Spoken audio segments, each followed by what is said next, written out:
Alright guys, part 1 is done. Front bumper has been removed. And at the end of this I'll make a video on all of this coming together.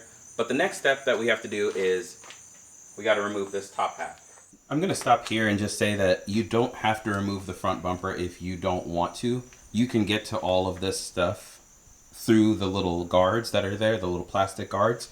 But honestly, the work to take the bumper off isn't really that bad, and I think it makes everything else so much easier. Just my opinion. So we're going to start over here on this left hand side.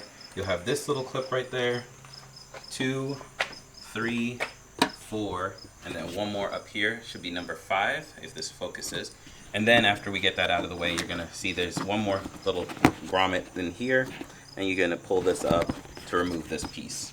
Then we're going to have this pretty much out of the way. So it's going to be one piece here, 2 piece here, and then this guy's got 1, 2, 3, 4, 5, and 6 on this side. Same thing, little grommet here, pull that up, remove this weather stripping, and then this whole thing will be out of the way. These are really easy to remove. If you have the trim removal tool, you can use that. But all you want to do is there's a little slit right here. You can just wiggle a flathead under there. And once you wiggle that out, you're going to get this piece. And then once you get this piece out, this piece just pops right out. No issues. And as you can see, they're just a 2-piece thing. And you want to keep these together. And it just locks right in. So unlock, push down, lock. With all of those out of the way, you can see this piece just kind of comes freely. So you can kind of just move it out of the way, like so. And then this little weather stripping that sits on top of it, it just has these little plastic pieces that hold it in place. But once this is out of the way, it just looks like this. And so just continue all the way around until you have all of this out of the way. Almost is free. And then what you're going to do is just go around here and just pull this little plastic trim off. And let's just get these off on the way around. And if you pull up nice and evenly, they should pop right out. Or just give them a wiggle so you don't break them. Alright, now it's out of the way. You can grab this, fold it over on this side. And we're going to take this and set this aside too. To give myself a little bit more room to work, I'm going to go ahead and remove this intake out of the way. But first let me pop this engine cover off. Throw that to the side. And then over here there's going to be one clamp that connects over here, and then another clamp here. Or you can just pop this whole thing out as one piece, however you so choose. But what I'm going to do is get this little hose clamp on the outside right here, and then I'm going to get this thing lifted out of the way and just do that. So just to show you guys what I'm working with, disconnect this guy right here, hose clamp right here. And then this guy, once you pull this out of the way, it's just got a little grommet that sticks up and it pops right in and pops right out. So you just lift up on this and then this whole thing comes out as one, or you can separate it here and then do it as 2 pieces. So this part, I just went ahead and took off the top half, set that to the side, remove the sensor, and then remove that hose clamp, and then just pull up and out. And this guy's just out of the way. I've got access to everything that I'm gonna need. And the cool thing is once this fan gets out of the way, I mean, we're pretty much halfway there. And I'm gonna go to the auto store. I'm gonna see if I can find this upper radiator hose and then this lower one and replace those. But these look like they're in pretty good condition, so honestly I might not. But they're only like $30 total for them. And then I'm also gonna replace this belt.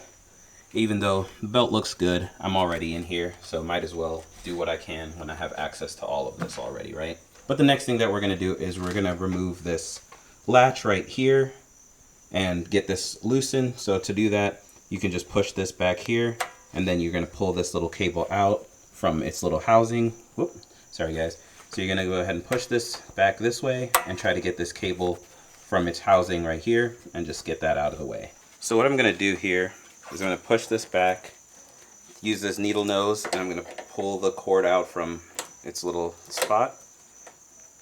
And then set it free. So it's out of there. And then I'm going to try to do the same thing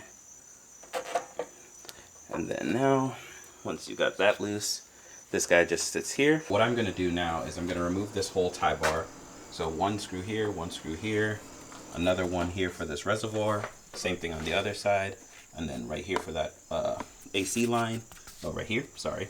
And then you're going to have this guy, this guy, this guy, this guy, this guy, and then just go ahead and disconnect the horns, just the electrical, but you can keep the horns attached to this because we'll just pull this whole thing out of the way. So it's a little bit of a pain, but there's all those screws and bolts and everything. I got those taken out. So the 2 for the tie bar, 3 over here, 2 behind here, 1 for the windshield washer fluids, 1 for the HVAC lines. Then on the other side, this one's for the coolant tank. You're gonna go ahead and remove that. These 3 right here. And then I unplugged the horns, but I didn't disconnect them from this, this bar right here. And now that we've got that out of the way, this guy should, in theory, with a little persuasion and wiggling, come right out. And now you've got access to your radiator. Like I said, there's a lot of steps here, and I'm doing this the way that I like to do it because I want to get all this stuff out of the way. So this is all easy access, and it should be a nice, easy swap in, swap out. Plus, I'm going to drain the coolant and do all that. So now I have access to all the lines and everything, and easy access. I don't have to scrape my hands up too bad. So now that we have everything else out of the way, the next step is going to be to get this fan out of the way. And it's got a little plug right here. So you're going to reach down and unplug this. And then it sits in these little grooves right here. And so you're kind of going to have to lift up and pull back in order to slip this out of these little grooves. So you can see where it kind of locks in. Well, maybe not. Let me see if I can get you guys a better angle. So you can see right there, this little piece right here, it's got these little arms that hook on there. And so you're going to lift up and pull towards the back of the vehicle. And then once you do that on both sides and unplug the electrical, this fan's going to slip right out. Alright, so all I'm going to do is loosen these little tabs, wiggle, and pull up.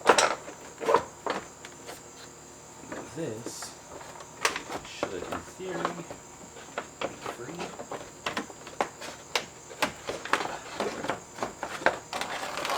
And ready. So if you look at it, you'll see that it's got those little tabs on the side, and the bottom just slips right in. But that's all it is to it. And now we're back over to this. And now you can get a good look. Radiator, condenser, both accessible. Next thing we're going to do is you'll see this little clip right here. So these two hold together right here. So you just lift up on this little black piece and that sets it free. Come over to this side. You'll see it's a little bit different than the other side, but it just connects in this little spot right there. So you're just going to loosen that and it should pop free. Since I do have the front bumper off, I can give you a better angle of how it sits. So as you can see, well, you can kind of see from here, this AC condenser has this little lip and it sits on. So that's why when you pull the radiator up, both of them come with it. So you kind of have to lift the condenser up and out. You can see up and out.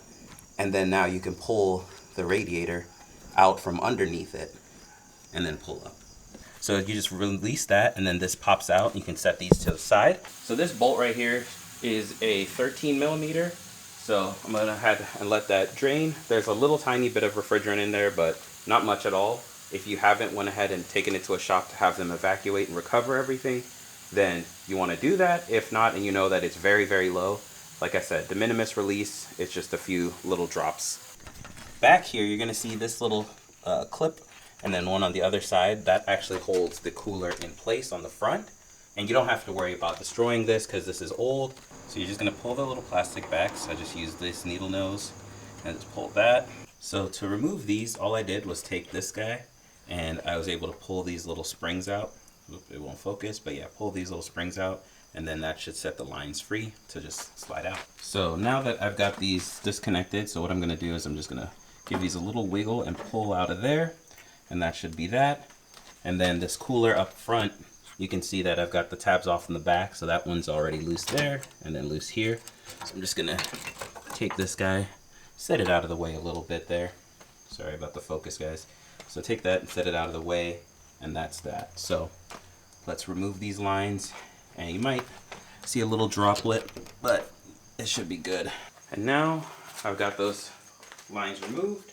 So now I should be able to take my AC condenser out. Got a little bit of transmission fluid. So looking at this AC condenser, you can see now that that's where my oil leak was coming from.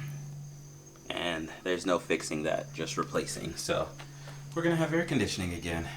But just like that, everything is replaced. And what I'm gonna do on this next part is going to be put everything back together. So for now, this is just a quick removal. So if you guys really wanted to, you can just really do this in reverse, or stay tuned for the next video where I put everything all back together. And yeah. Luckily, the only thing that you have to do on this one is just gonna be taking this guy, put that in there, and get these ready to be threaded in.